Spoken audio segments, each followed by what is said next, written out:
David Hampton. I'm from Oklahoma. RIX PROSTAFF team, and I hunt Oklahoma and Kansas majority of the time. All right, cool. So, start you off. If you had to describe your hunting style in 3 words, what would they be?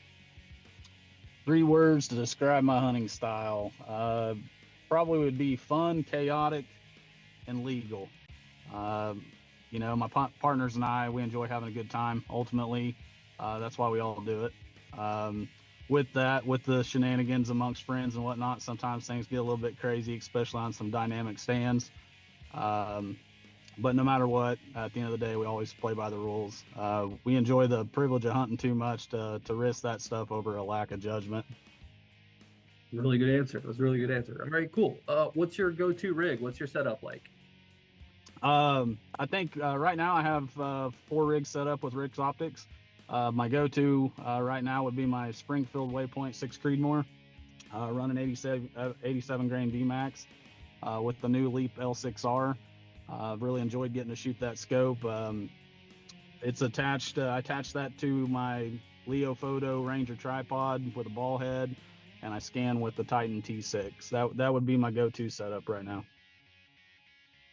Awesome answer. All right, cool. All right, so how did thermal or night vision change the way that you hunt? I mean, aside from being able to do it at night. Well, I think really all it's changed is the frequency. If you're not able to go out, I really enjoy daytime hunting.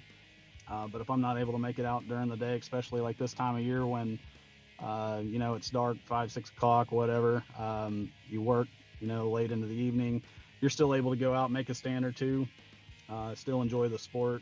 I also think it's given me the opportunity to learn a lot more about coyotes, being able to watch them through thermals at night, see how they work the ground, how they respond, how they come in. I think that's also improved daytime success as well.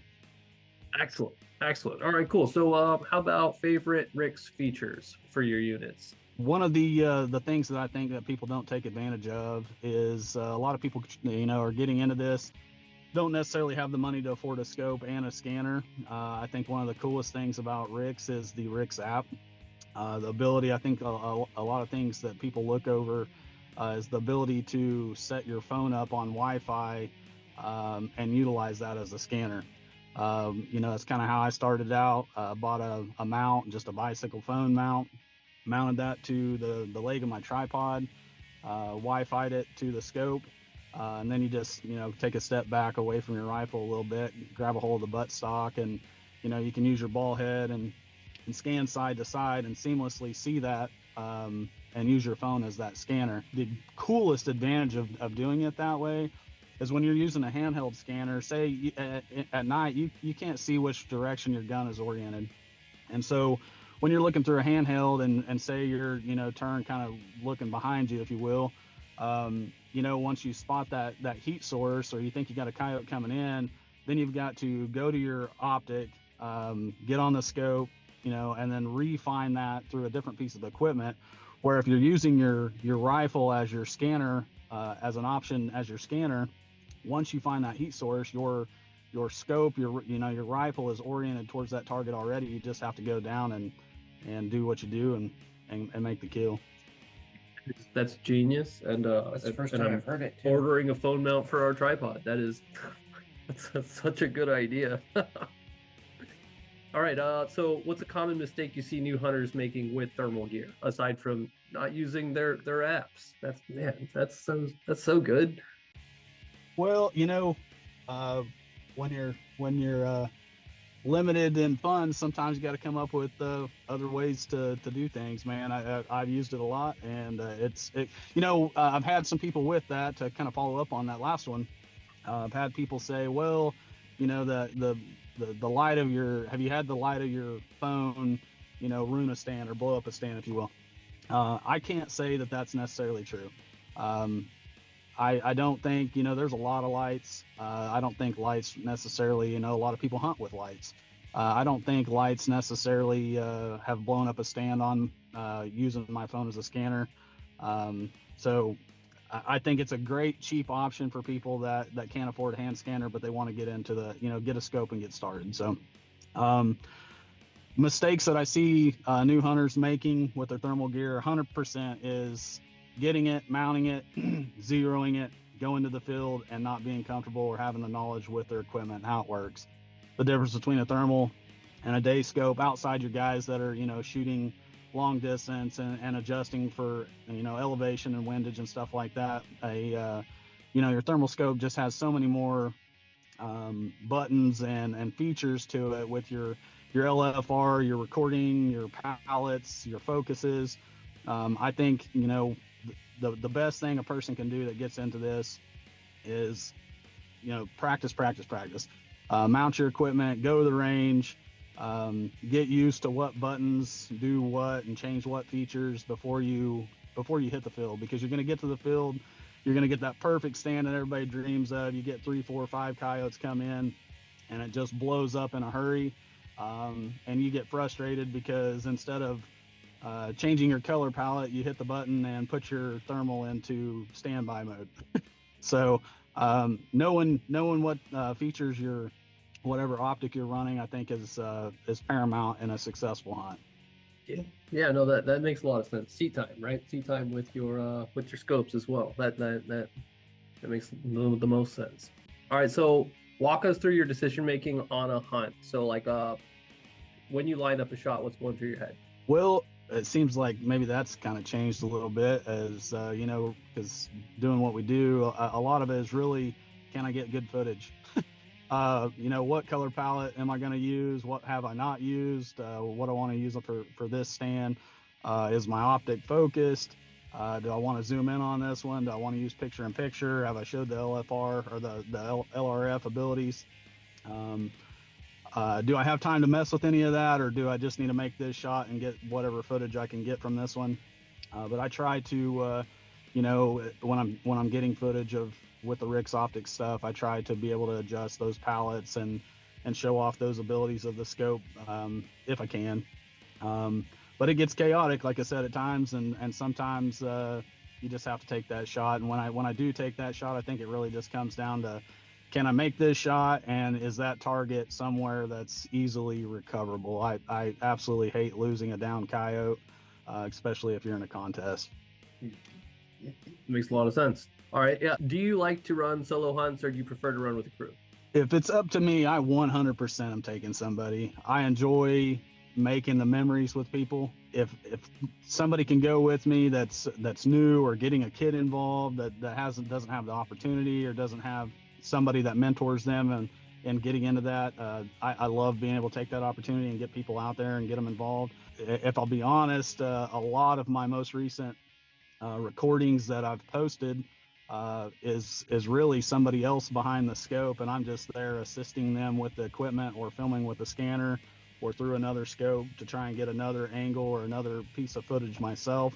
I enjoy taking people out, making memories with them. But if I'm going out to test stuff or do an upgrade or check something like that, I'll usually go out by myself just so I'm not messing with somebody's opportunity. Yeah, I just, like I said, I really enjoy making memories.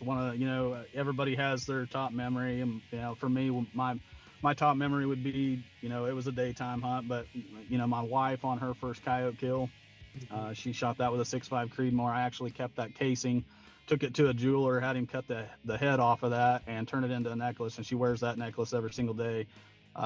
It's a pretty cool keepsake from that memory that we had together. Like I said, that was a daytime kill. She's yet to get a nighttime kill. I think sleep is a little more important, and she absolutely hates to be cold. But maybe the day will come where we can get her on a thermal kill. Yeah, you come hunt down in Texas. It's hot at night out here. Yeah, there you go. Then she'll complain about the mosquitoes. Yeah. Honestly, RIX are some of the most user-friendly optics as far as zeroing goes. It is super easy, super smooth. I love that you can go in and freeze frame very easily. You don't have to hold a group of buttons down like other optics. You just go in there, click a button, freeze frame it, make your adjustments. Within a couple shots, you're usually zeroed pretty easy. But there's several good options for people that have never done it before. Reading the manual, there's several YouTube videos, how-to videos out there to watch, or just taking somebody that's experienced and doing it before. Those are all good options. But again, yeah, like I said, like you said, it's just practice. know your equipment. You'll be a whole lot less frustrated once you make it to the field. What is your opinion about the hunting community, and what do you wish would evolve? Well, the predator hunting community is blowing up. More and more people are getting involved in that daily. I think really probably one of my biggest things would be more of a complaint, and it goes to the social media posting. Everybody loves a good trophy shot, but we got to remind ourselves that we have people out here every single day that are trying to take away our rights, that are working to go against us. And I think, keeping the gory, nasty, bloody, guts hanging out, or pictures of young animals, etc. Keep that for yourself, your friends. Be mindful of what you're posting. We're just giving those people, those advocates or whatever, we're just giving them the ammo for their case to help take those rights away from us. Okay, so what is one myth about thermal or night vision that drives you crazy? I think the thing that comes to mind there is really that all thermal hunters are poachers. The use of thermals doesn't actually make a person decide whether they want to be unethical or do illegal activity. It gives them an opportunity to go out and do something that they enjoy. Thieves will be thieves and poachers are going to be poachers. Guys that are doing that kind of stuff are going to do it regardless of what time of year it is or the availability of equipment. There's a good group of guys out here that use this stuff to do predator control and enjoy the sport, and then there's guys that are going to use the equipment for the wrong things. It doesn't matter what we do or what we have. People that do that kind of stuff are those kind of people. Yep, it's just like the use of firearms. Certain people use them in a certain way, certain people use them the right way. 100%. All right, yeah, great. So I take it that due to your location, that coyotes are the prevalent animal out there. So do you prefer coyotes to hogs, or do you like hogs or hogs better? Well, if I was given the choice, I'm going to take a hog hunt just because it's availability. Where I live, we don't have hogs. I have to travel a few hours and hunt with a buddy to get those opportunities. So I'm definitely going to take that opportunity to hunt the hogs. But I'm never turning down a good coyote hunt either. So. All right, cool. So bucket list then, like if you could go anywhere and hunt anything, what would it be? That's easy. It's been the same thing for years and years, and probably will be till the day I die because I'll probably never be able to afford it. But that's easy. A moose hunt in Alaska. Moose hunt in Alaska. That sounds amazing. I mean, I feel like you could get that done for pretty cheap, right? You just fly up there, buy a gun from somewhere, and just walk out into the bush and don't come back for a few days. it sounds good, but I think it's pretty pricey. Yeah, no, you're absolutely right. I'm actually getting to go this weekend. I did some trading with a guy last year. Took him on a muley hunt. So this weekend, as a matter of fact, I get to go on a bear hunt in eastern Oklahoma. So I'm pretty stoked about That'd be that. awesome. That's so cool. And you're taking a recording RIX unit with you, right? I honestly will make sure that that's all legal in the books before I do that. But I honestly would like to take the T6 with me and get some good bear footage with it. Yes, that would be awesome. That's a good point. The T6 is perfect for that. Thermal isn't usable everywhere just yet, so for everything, right? Don't violate the law. Don't do that. 100%. I would love to get some cool bear footage. It would be awesome. And and honestly, if I can get out there and capitalize on my hunt, then maybe I set another night, because I'm gonna be out there for 4 days. Maybe I set another day and just try and get some footage with stuff like that. That'd be cool. We are going to predator hunt in between sets, so that's gonna be I just happened to notice there was a bear over there when I was looking for coyotes. Yeah.